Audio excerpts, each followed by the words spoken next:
The meeting hall stretched across 3 kilometers of polished crystal. Representatives from 800 species filled the chamber, their voices creating a sound like distant thunder. At the center podium stood Ambassador Yuna, her dark hair tied back in a simple knot. Her face calm as a frozen lake dot, she wore the blue robes of a human diplomat. The fabric moved softly as she gestured to the holographic display floating above her head. The display showed burning cities, screaming refugees, dead children lying in streets that had been peaceful just days before. The Vector Dominion has attacked the Arathi colonies without warning, Yuna said. Her voice did not shake. 17 worlds burned. 4 million civilians dead. The Arathi asked for nothing but to live in peace. Across the chamber, Warlord Kreshtar rose to his feet. He stood 3 meters tall, his scales gleaming red under the lights. His teeth were long and sharp, designed for tearing flesh. When he smiled, every prey species in the room felt ancient fear crawl up their spines. The Arathi were weak, Kreshtar said. His translator made his words sound like grinding stone. They occupied worlds we needed. We took what was ours. Ambassador Yuna met his eyes. Those worlds were given to the Arathi by council law. You broke the peace. Kreshtar laughed. The sound echoed through the chamber. What will you do, human? Give a speech? Offer prayers? He leaned forward, his claws scraping against the stone floor. Your species has been part of this council for 127 years. In all that time, you have never fought a single war. You talk and talk and talk, but you never act. Other species murmured agreement. The bird-like Kalani ambassador ruffled her feathers with disdain. The insectoid Threx clicked their mandibles in what might have been laughter. They had all watched humans for more than a century. They had seen humans offer aid instead of armies. They had seen humans negotiate instead of fight. They had decided long ago that humans were soft creatures who preferred comfort over courage. Yuna stood silent for a long moment. Then she bowed her head slightly. You are correct, Warlord. Humanity has not fought a war since joining the Council. We believed in peace. We hoped all species could learn to live together. She looked up, and something flickered in her eyes too quickly to identify. We still believe in peace. We will offer the Arathi people humanitarian aid. We will help them rebuild. We will provide shelter and food and medical care. The chamber erupted in noise. Some species shouted approval at human compassion. Others laughed at human weakness. Kreshtar's laugh was loudest of all. Pathetic, the warlord said. When we come for your worlds next, will you offer us food and medicine too? Will you negotiate while we burn your cities? We would prefer to negotiate, Yuna said quietly. We always prefer to talk. She touched a control on her podium. However, I must request a brief recess. 30 days. My government needs time for internal consultation on this matter. The council speaker, an ancient being made of living crystal, hummed with consideration. Granted. 30 days. Then we reconvene to discuss appropriate response to vector aggression. Yuna bowed to the assembly and walked away. Her steps were slow and measured. She did not look back at Kreshtar, who was still laughing. On board the human vessel Silent Promise, Captain Doyan sat in his command chair and watched the council meeting on a dozen screens. He was a man of 50 years, his face lined with thought rather than age. His uniform was simple gray, without medals or decoration. Humans did not display their achievements loudly. Beside him stood Jinwu, a young officer with bright eyes and an eager smile. Ambassador Yuna played her part perfectly, Jinwu said. They think we're cowards. Good, Doyan replied. His voice was soft, almost gentle. Let them think it. He touched a control, and the screens changed. Now they showed maps, star charts, fleet positions, supply routes, the locations of every Vector military installation, breeding world, and command center in the galaxy. How long have we been gathering this intelligence? Jinwoo asked, though he already knew the answer. 127 years, Doyan said. Since the day we joined the Council. Every diplomat we sent was also an observer. Every humanitarian mission included intelligence officers. Every peace treaty negotiation allowed us to study our potential enemies. He stood and walked to the largest screen. The Vector think we're weak because we haven't fought. They don't understand that we've been preparing. A message appeared on the screen. It was encrypted, marked with the highest security level. Doyan read it quickly. His expression did not change, but something shifted in his eyes. Something cold and patient and absolutely certain. No orders? Jinwoo asked. Confirmation, Doyan replied.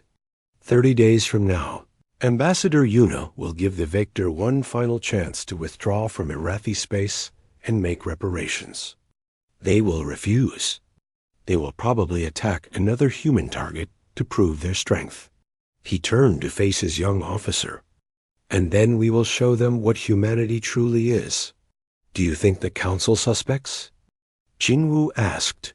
Doyan smiled slightly. It was not a happy smile. Some might. The intelligent ones. But most species see what they expect to see. They expect humans to be weak, so they see weakness. They expect us to fear war, so they see fear. He pulled up another screen. It showed a human woman in dark clothing, her face hidden by shadows. Colonel Hiron's Ghost Protocol teams are already in position. They've been embedded in Vector for 16 years. That's before the first border incident, Jinwoo said with surprise. We prepare for every possibility, Doyan explained. We hoped the Vector would choose peace. We prepared for them to choose war. Hope and preparation are not opposites. They are partners. The screens shifted again, showing Admiral Minji's stealth fleet. Hundreds of ships, all invisible to sensors, all positioned in key locations throughout Vector space. They had been there for decades, silent and watching, waiting. 30 days, Doyan said quietly. 30 days, and the galaxy will learn the truth. Humans are not peacekeepers because we are weak. We are peacekeepers because we know exactly what we're capable of when peace fails. We are peacekeepers because we understand the cost of war better than any species in this galaxy. He looked out at the stars through the viewport. Somewhere out there, Irathi refugees were dying. Somewhere out there, Kreshtar was celebrating his victory. Somewhere out there, the galaxy was laughing at human weakness. In 30 days, the laughing would stop. Get some rest, Jinwoo, Doyan said. When this begins, none of us will sleep much. The young officer saluted and left the bridge. Doyan remained, watching the stars and thinking about the nature of patience. Patience was not passivity. Patience was not weakness. Patience was the ability to wait for exactly the right moment to act. Humanity had been patient for 127 years. The right moment was almost here. 20-3 days passed. The Vector Dominion continued its conquest. 3 more Irathi colonies fell. The survivors fled to refugee camps that humanity had built on nearby worlds. Human doctors treated the wounded. Human engineers built shelters. Human diplomats filled out paperwork and gave speeches about the tragedy of war. The galaxy watched and shook its head at human foolishness. On the 19th day, Warlord Kreshtar made his move. A human research station near the border detected Vector warships approaching. The station had 12 scientists studying stellar phenomena. They were unarmed. They sent a distress signal and prepared to evacuate. The Vector fired before the evacuation pods could launch. All 12 humans died. The station became a cloud of glowing debris. The galaxy held its breath. Surely now humanity would respond with force. Surely now the talking would stop and the fighting would begin. Ambassador Yuna appeared on all major news channels. Her eyes were red from crying. Her voice shook as she spoke. Today we lost 12 beautiful souls. 12 researchers who wanted only to understand the universe. They harmed no one. They threatened no one. And they were murdered. She paused, wiping tears from her cheeks. We call on the Vector Dominion to cease these acts of aggression. We call on the Galactic Council to find a peaceful solution. We call on all species to remember that every life is precious. Kreshtar's response came within the hour. He broadcast it to the entire galaxy. The humans weep like children. They build hospitals instead of warships. They write laws instead of battle plans. They are unworthy of their seat on the council. When we finish with the Arathi, we will come for humanity, and they will do nothing but cry and beg for mercy. The Kulani ambassador made a public statement supporting Kreshtar's assessment. Humanity's weakness endangers us all. A council seat should go to a species capable of defending itself. The Threx Hive Queen agreed. They are prey animals pretending to be equals. In the shadows of the Vector capital world, 3 figures moved through the darkness. They wore suits that bent light around them, making them nearly invisible. They carried no weapons that could be detected by sensors. They made no sound as they walked. Colonel Hiren led her team through the maintenance tunnels beneath the military command center. She had been studying these tunnels for 16 years. She knew every camera, every guard patrol, every weakness in the security system. Her team had been waiting for this moment since before most people had heard of the Arathi. Position reached, she whispered into her communicator. Standing by for authorization. Across Vector space, 47 other teams whispered the same words. Ghost protocol had been embedded for years. They lived among the Vector. They learned the language, the culture, the military structure. They mapped every important target. They identified every leader, every general, every politician who made decisions. They waited, and waited, and waited. On 17 human ships scattered across the galaxy, Admiral Minji reviewed her fleet's status. Her vessels had been built in deep space, far from any prying eyes. They used technology that other species did not know existed. Their hulls absorbed sensor beams instead of reflecting them. Their engines produced no heat signature. They could park next to a space station and remain completely invisible. Her ships had been in position for 23 years. Her crews cycled through on long rotations. Some officers served their entire careers without firing a single shot. They watched. They mapped. They updated their targeting data. They ran simulations of battles that might never happen. Now, those simulations would become reality. All ships report ready status. Her tactical officer reported. We can begin operations within 60 seconds of receiving authorization. Minji nodded. Maintain stealth protocols. We wait for the signal. In a laboratory on Earth, Tai Yang studied biological data on a holographic screen. He was a xenobiologist, one of the best humanity had produced. For the past 30 years, he had been studying Vector physiology. He knew their genetic structure better than most Vector did. He knew what they could survive and what would kill them. He knew their weaknesses.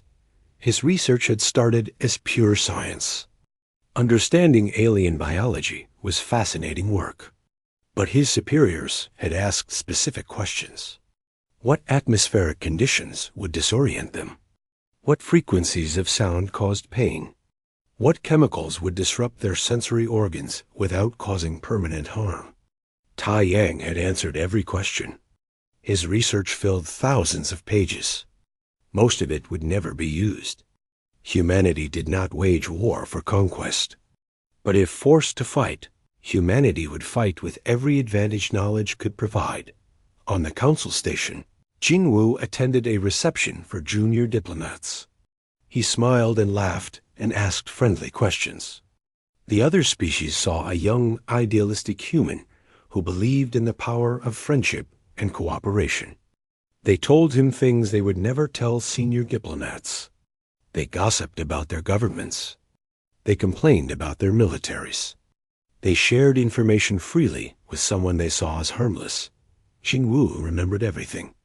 His implants recorded every word. His reports went directly to military intelligence. He had been doing this for 20 years. He was very good at appearing naive. A Kulani diplomat approached him, her feathers bright with amusement. "Poor humans," she said in a voice dripping with false sympathy. "You try so hard to be relevant. But the galaxy has no place for species that cannot defend themselves." Jinwu smiled sadly. "Perhaps you're right. We do prefer talking to fighting. But isn't that better? Isn't peace better than war? Peace is for the strong," the Kulani said. "The weak have only submission." "An interesting philosophy," Jinwu replied. He made a note to update the Kulani intelligence file. Their diplomatic stance had shifted more aggressive in the past month. That meant something had changed in their government. Perhaps a new military leader. Perhaps preparation for expansion. He would investigate further in the refugee camps. An Arathi child approached a human aid worker. The child was small, barely reaching the human's waist. Its fur was matted with dirt and tears. "Why don't you fight them?" the child asked. "The Vector killed my parents. They burned my home. Why do humans just watch?" The aid worker knelt down. Her name was Sumi, and she had been distributing food and medicine for 3 weeks. "We don't want more people to die," she said gently. "But they'll keep killing if no one stops them," the child said. Sumi was quiet for a moment. Then she said something that surprised herself. "My species has a saying. Patience is not weakness. It is the art of knowing when to strike. We have been patient for a very long time." The child did not understand. But it would, soon enough. The 30 days ended. The Galactic Council convened once more. The chamber was full. Every species wanted to witness what would happen next. Would humanity finally act? Or would they continue to talk while the Vector expanded their territory? Ambassador Yuna walked to the central podium. She did not wear diplomatic robes today.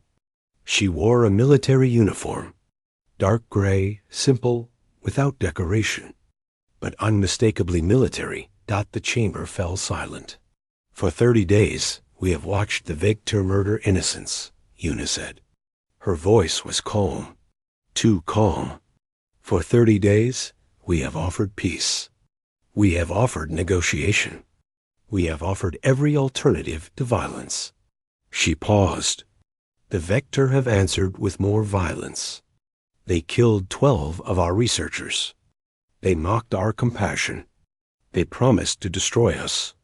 Kreshtar stood, his scales gleaming. "What will you do, human? File a complaint? Write a strongly worded letter?" Yuna smiled. It was a terrible smile. "No, Warlord. We are going to show you why we tried so hard to avoid this moment." She activated a holographic display. The image showed a Vector military base. Every building was labeled. Every defense system was mapped. Every weak point was identified. Then the image changed. Another base. Same level of detail. Then another. And another. And another. For 127 years, you wondered why humans never fought, Yuna said. You assumed we could not. You were wrong. We were studying you. Every diplomat gathered intelligence. Every humanitarian mission mapped your territory. Every peace negotiation taught us your tactics. The display showed more data. fleet positions, supply routes, communication networks, biological weaknesses, command structures, everything. We gave you 127 years to learn to coexist peacefully, Una continued. The Vector have chosen to ignore that opportunity. Kreshtar's smile faded. The chamber was absolutely silent. We tried peace first, Una said quietly. Now you will see why we tried so hard to avoid the alternative. She pressed a button on her podium. Across the galaxy, Colonel Hiron received a single word: execute. She smiled in the darkness and began to move. The word, execute, traveled at the speed of light through encrypted quantum channels. It reached 48 Ghost Protocol teams simultaneously. It reached Admiral Minji's stealth fleet. It reached psychological warfare specialists, intelligence analysts, and tactical coordinators. Across human space. The galaxy was about to learn a lesson in human warfare. Colonel Hiron moved through the maintenance tunnel like water flowing downhill. Her 2 team members followed silently. They reached a junction point beneath the Vector Military Command Center. Above them, 50 generals planned their next conquest. They believed themselves safe in the most secure building on their homeworld. Hiron attached a small device to a power conduit. The device was no larger than her thumb. It would not explode.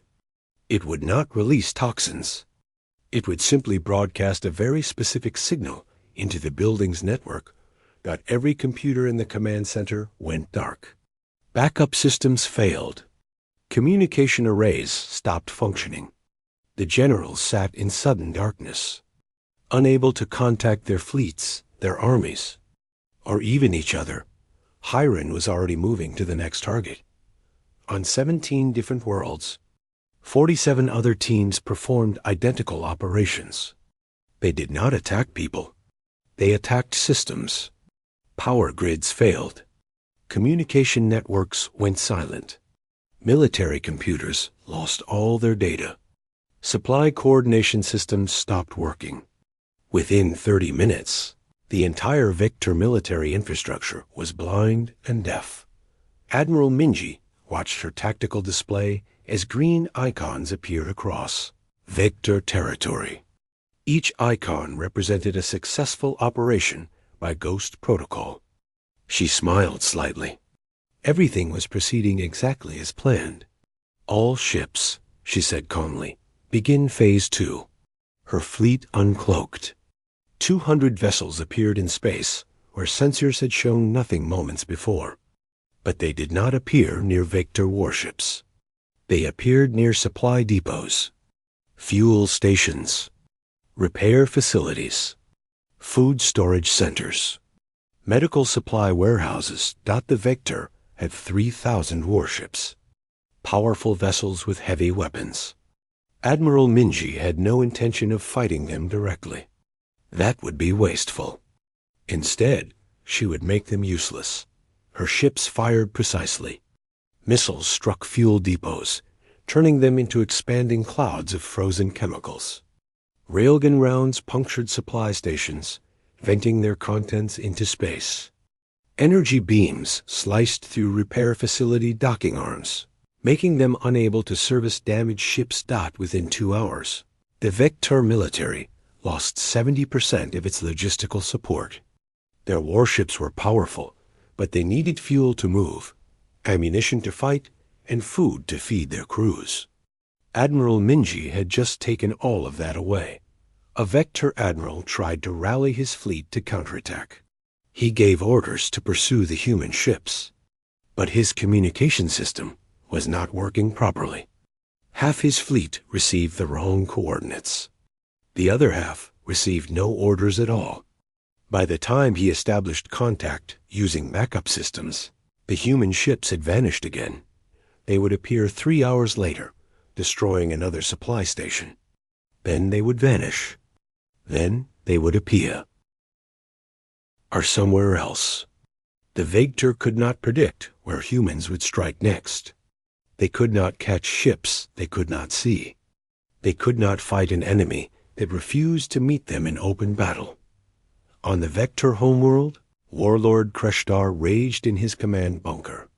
His communication with military forces was sporadic. His intelligence network had gone dark. His most secure facility had been infiltrated without anyone seeing the intruders. His aide brought him a data tablet. "Warlord, we are receiving a broadcast on all frequencies." "It is from the humans." Kreshtar grabbed the tablet. The screen showed a woman in a dark uniform. Her face was calm, almost gentle.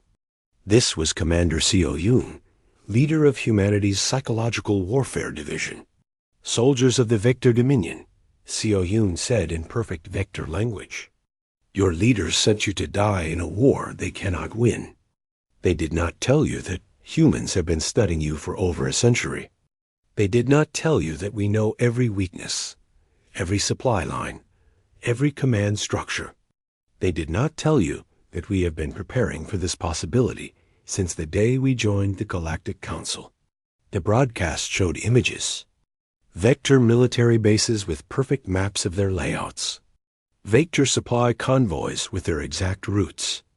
Vector command bunkers with their precise locations. "We do not want to kill you," Seo Yoon continued. "We never wanted this war. Your leaders started it by murdering innocents. But you do not have to die for their ambition. Any Vector military unit that surrenders will be treated according to galactic law. You will be fed, sheltered, and returned to your families when this war ends. Your leaders told you that humans are weak. They lied. We are not weak. We are just very, very patient." The broadcast ended. It repeated on every frequency. It appeared on every screen. It infiltrated every military communication system. Kreshtar threw the tablet against the wall. "Lies, human propaganda." His aide looked frightened. "Warlord, 3 supply divisions have surrendered. They say they cannot continue without fuel and ammunition. 4 more divisions are requesting permission to withdraw. And we have received reports that General Vexter was found dead in his quarters. The security footage shows nothing. No one entered. No one left. He just died. Impossible." Kreshtar shouted.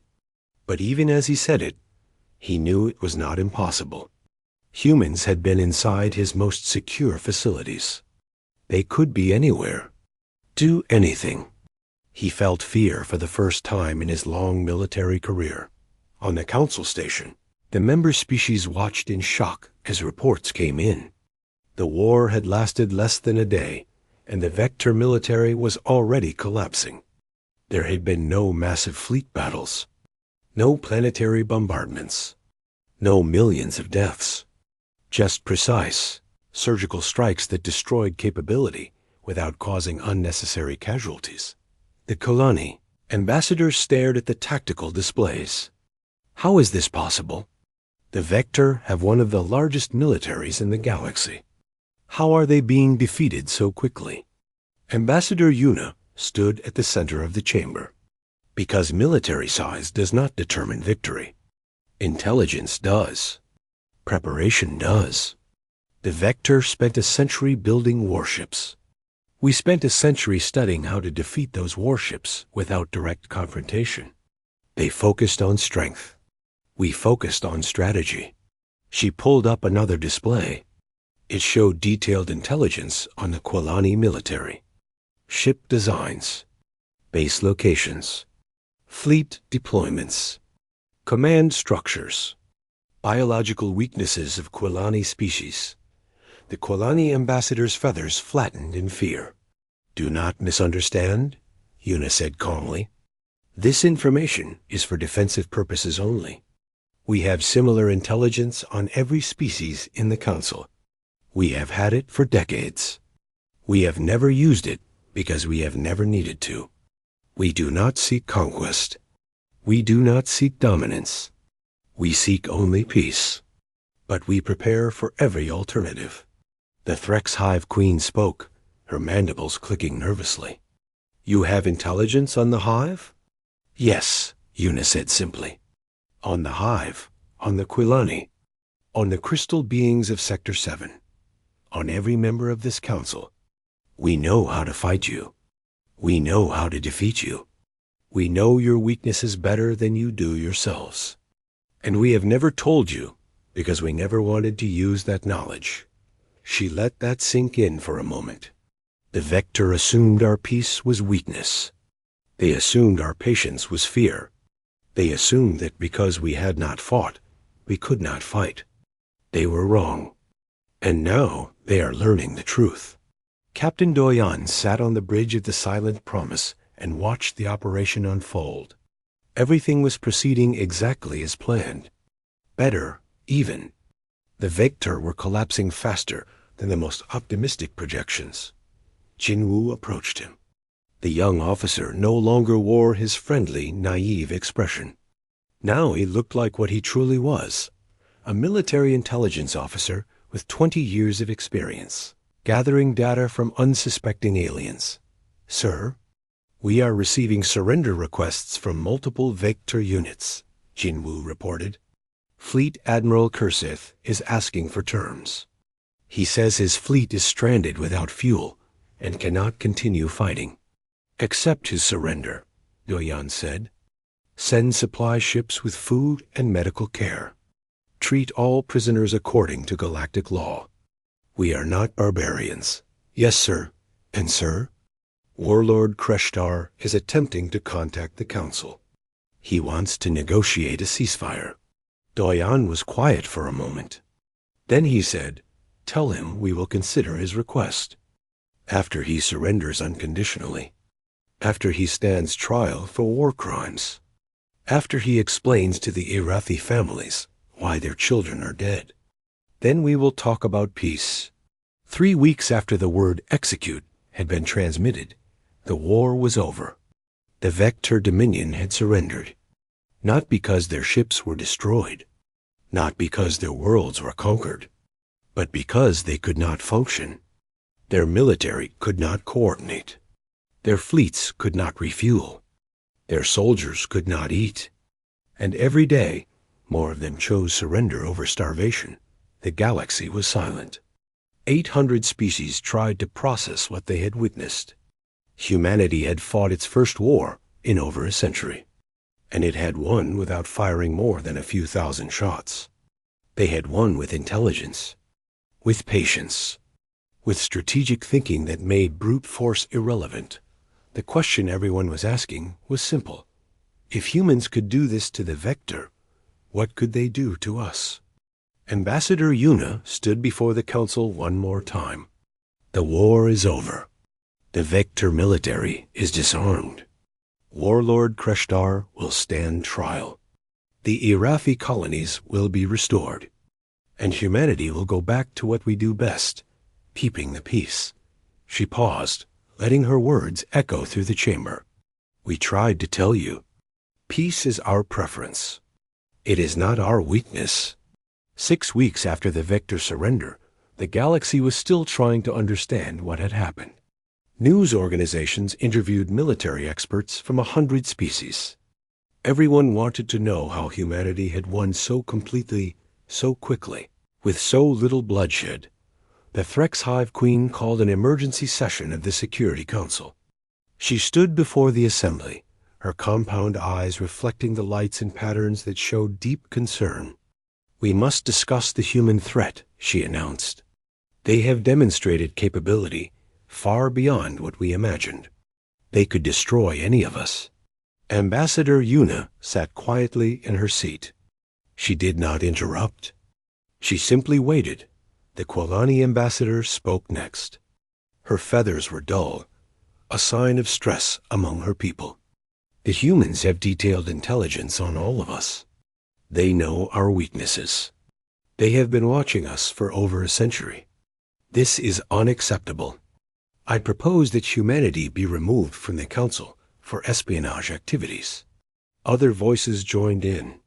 Some agreed. Some disagreed. The argument grew heated. Finally, the Council speaker, the ancient crystal being who had seen 1,000 wars, raised its hand for silence. Ambassador Yuna, the speaker said, its voice like wind through caves. You may respond to these accusations. Yuna stood. She moved to the central podium without hurry.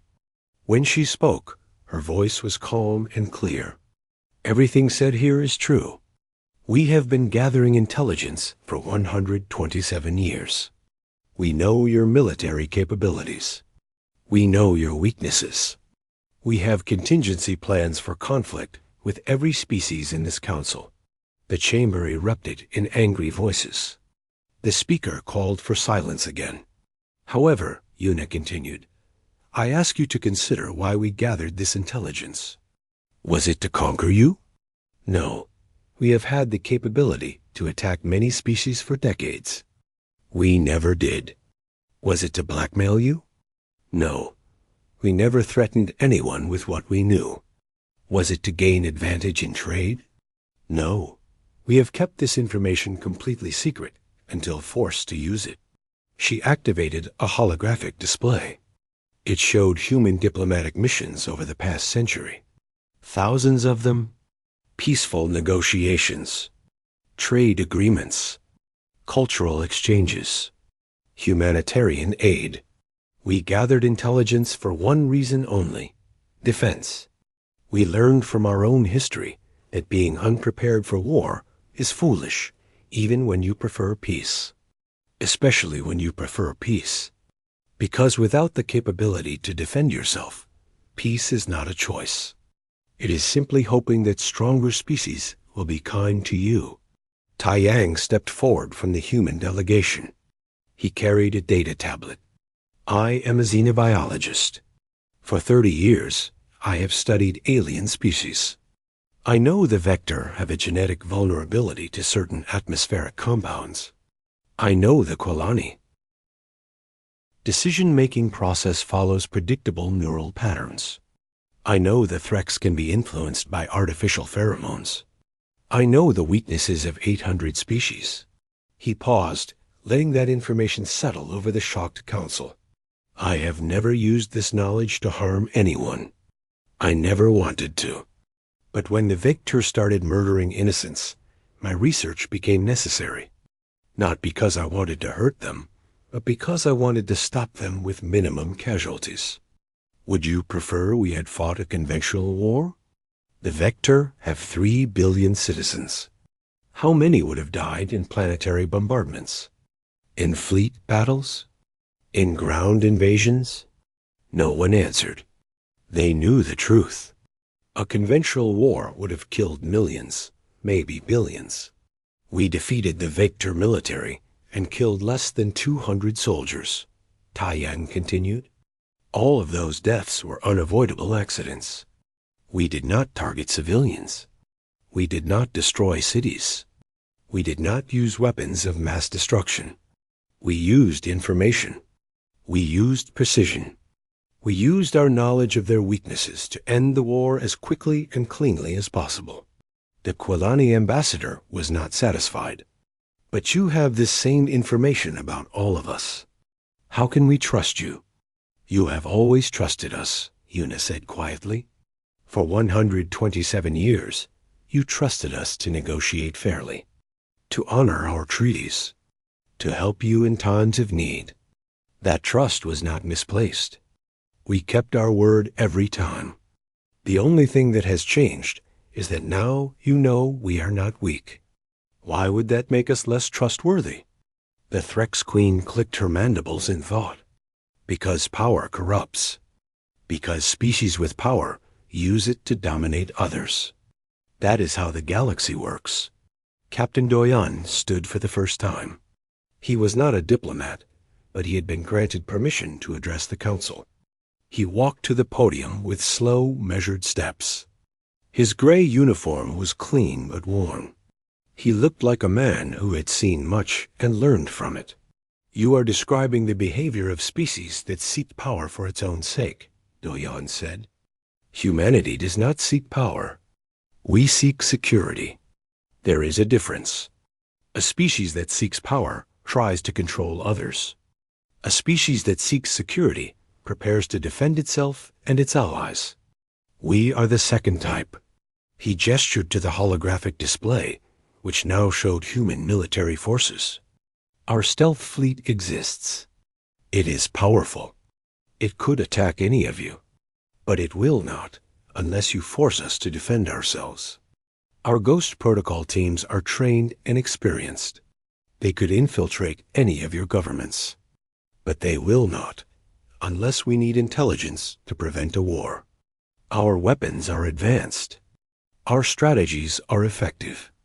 Our knowledge is comprehensive, and none of it will be used against you if you simply follow one rule. Do not start wars of aggression. The council speaker hummed thoughtfully.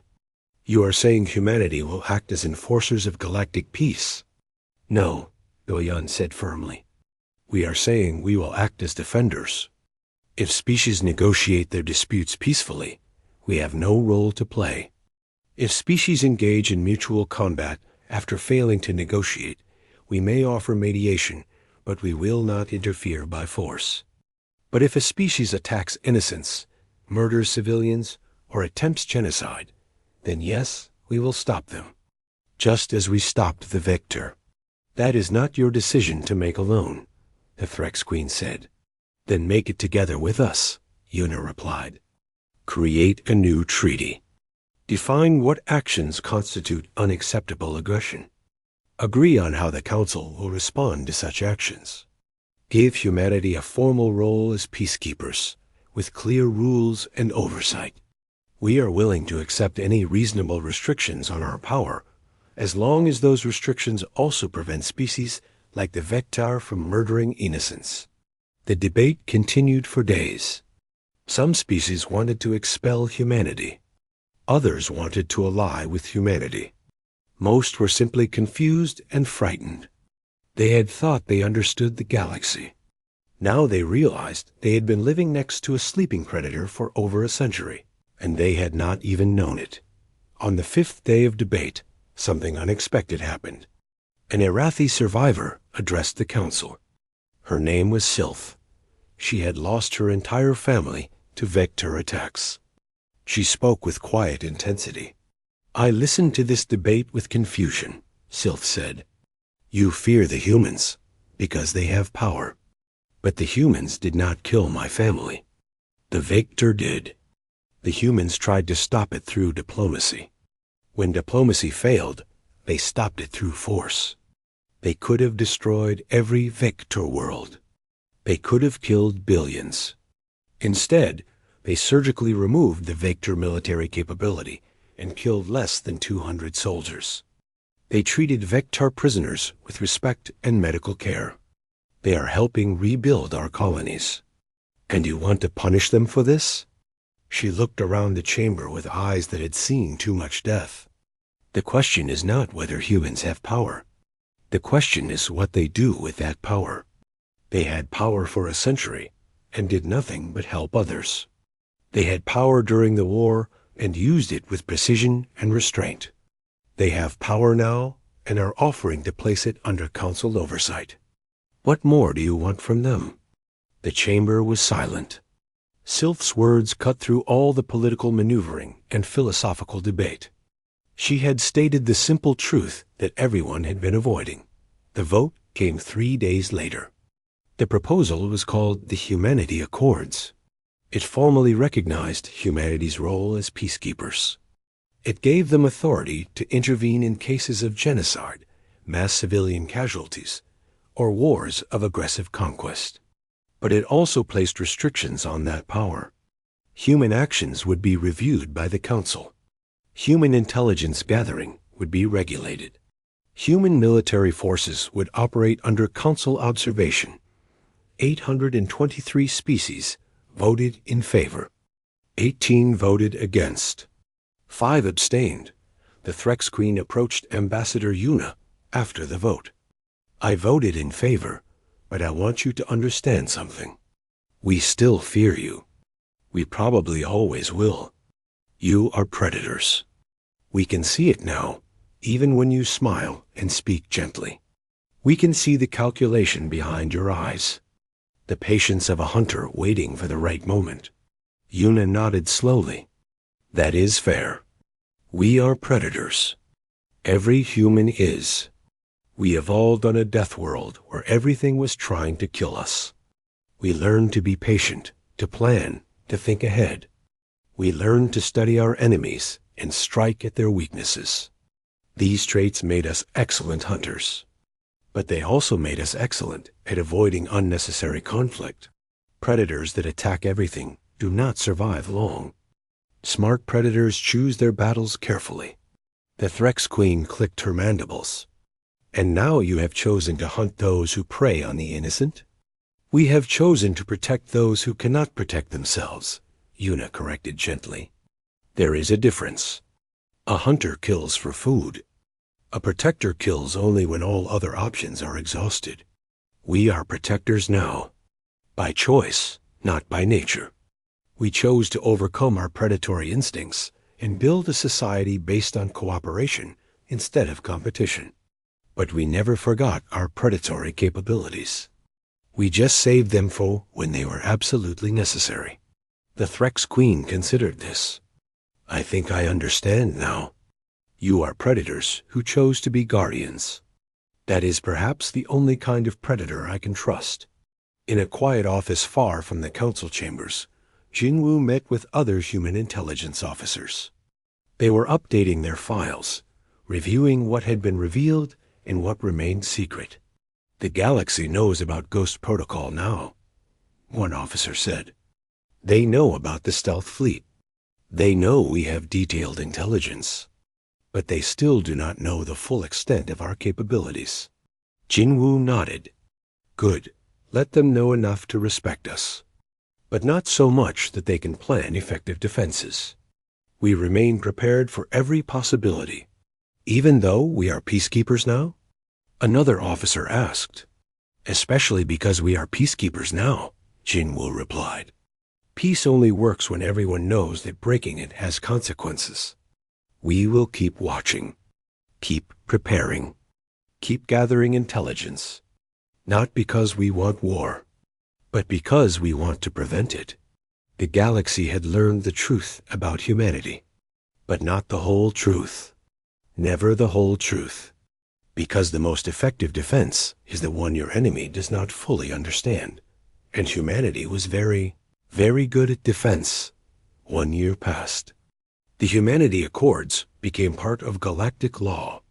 The Vector military remained disbanded, their warships scrapped or sold, their soldiers returned to civilian life. Warlord Kreshtar stood trial for war crimes and was sentenced to life imprisonment. The Irathi colonies were rebuilt, their populations slowly returning home. And humanity stood watch over the galaxy. Captain Doyan retired from active command. He accepted a position as instructor at the Earth Military Academy, teaching the next generation of officers about strategy, patience, and the proper use of force. He was 60 years old now, his hair turning gray, his body showing the signs of a long career. On his last day aboard the Silent Promise, his crew gathered to honor him. They gave speeches about his leadership. They presented him with gifts. They shook his hand and saluted him. When the ceremony ended and the others left, Jinwoo remained. Permission to speak freely, sir? Jinwoo asked. Always, Doyan replied with a small smile. Do you think it will last? The peace? Doyan looked out the viewport at the stars. Some of it will last. Some of it will not. There will always be species that think they can take what they want by force. There will always be leaders who believe their ambitions justify any cost. But now those species know there are consequences. That knowledge will prevent most wars before they begin. And the ones it does not prevent? We will stop them. Just as we stopped the Vector. Quickly, cleanly, with as little bloodshed as possible. Doyan turned to face his former officer. That is the burden we have accepted. We must always be ready, always watching, always prepared, because the moment we become complacent, someone will test us. And if we fail that test, millions could die. Jinwoo nodded. I am taking over as head of intelligence operations. Ambassador Yuna recommended me. Good choice, Doyon said. You are skilled at appearing harmless while gathering information. That will serve you well. Is that what we are now? Jinwoo asked. Professional spies who pretend to be diplomats. No, Doyon said firmly. We are diplomats who happen to be very well informed. There is a difference. We genuinely seek peace. We genuinely want cooperation between species. We genuinely try to solve problems through negotiation. We just ensure that we have other options if negotiation fails. That is not deception. That is wisdom. Admiral Minji also retired that year. Her stealth fleet was no longer secret, but it remained just as effective. She had trained her replacement well.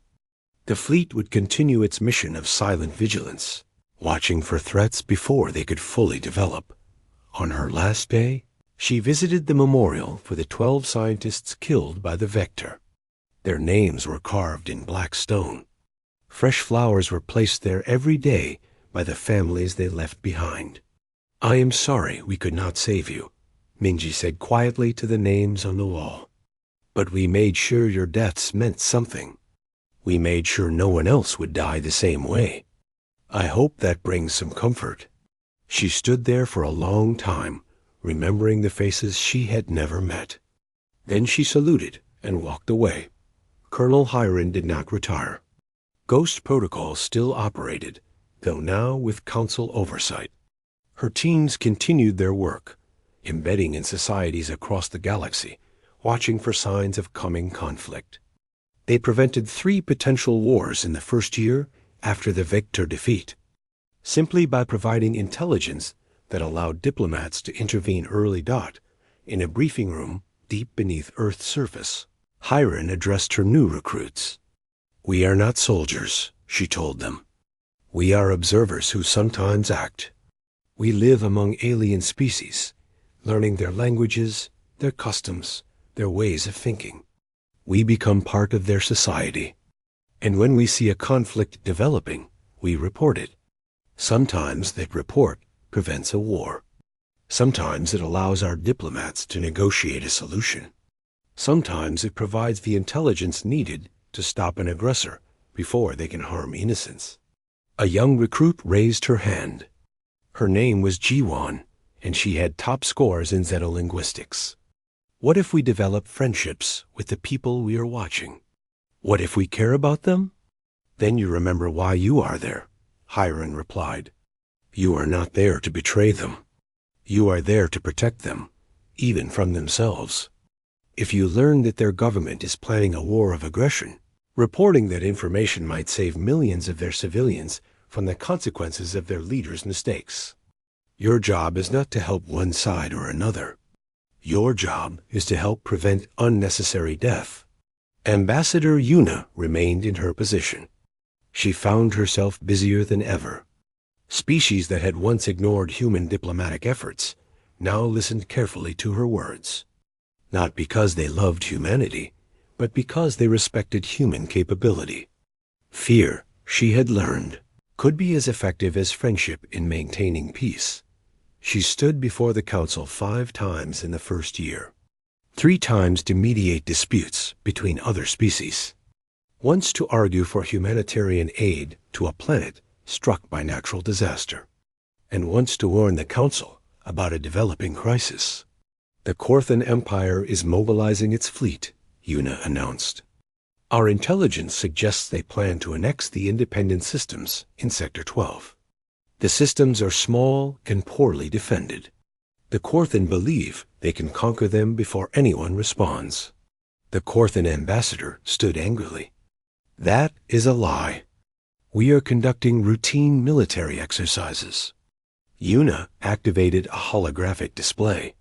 It showed Korthan fleet movements, supply requisitions, and intercepted communications. The evidence was overwhelming. Ambassador, Yuna said calmly, we do not want another war. We do not want to intervene by force. But we will not allow you to conquer independent worlds.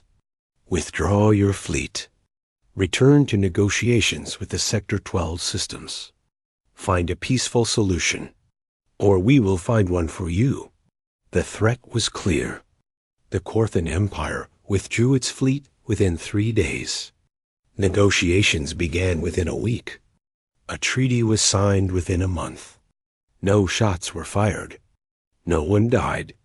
The crisis was resolved through pressure and diplomacy, backed by the certainty of human intervention if necessary.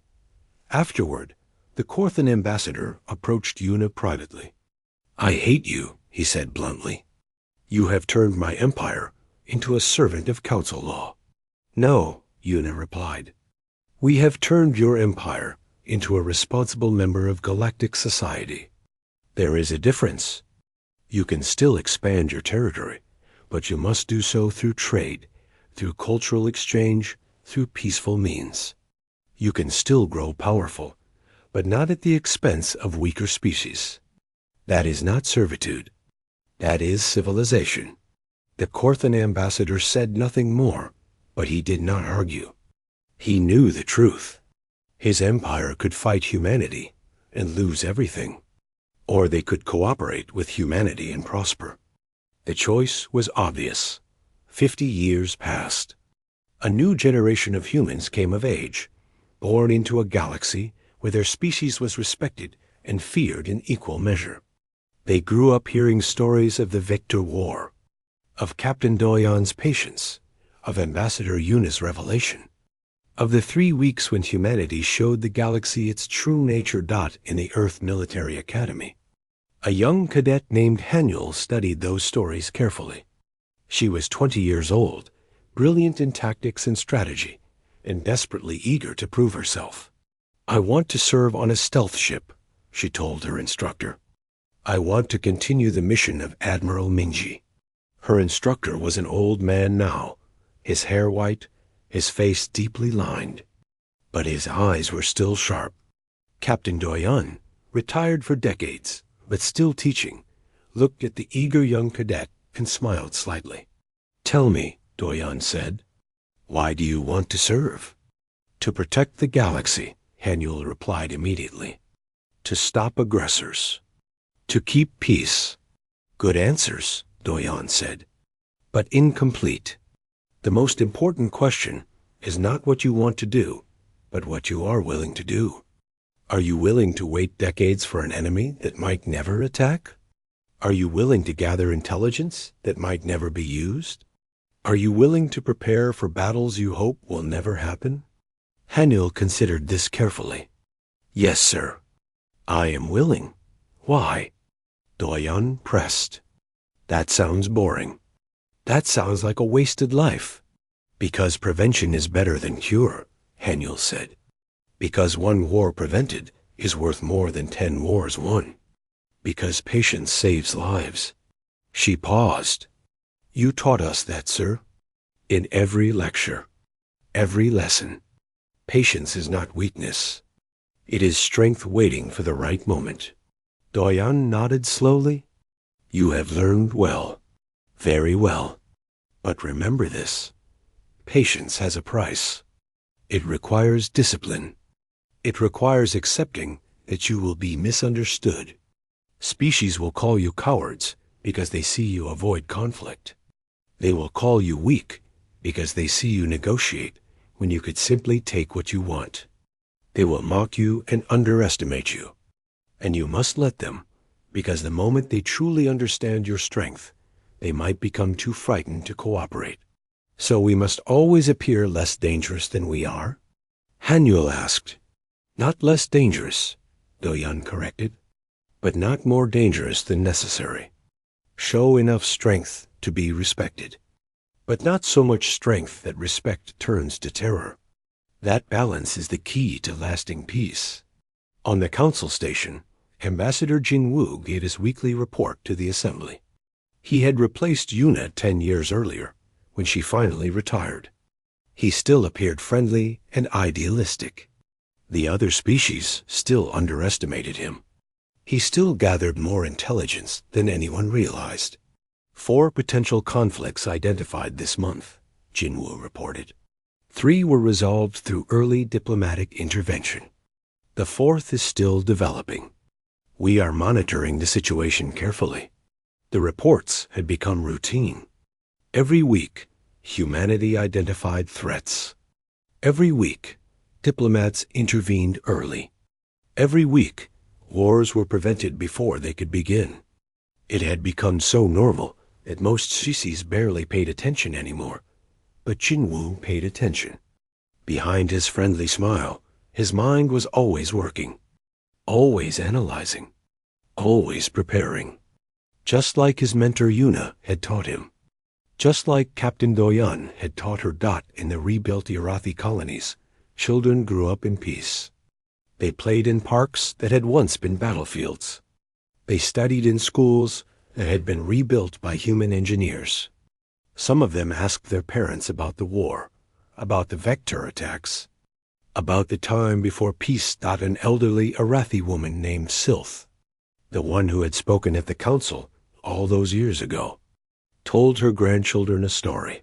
Once we lived in fear, she said. The strong took from the weak, and no one stopped them. Then humanity showed the galaxy a different way. They showed that strength could be used to protect instead of conquer.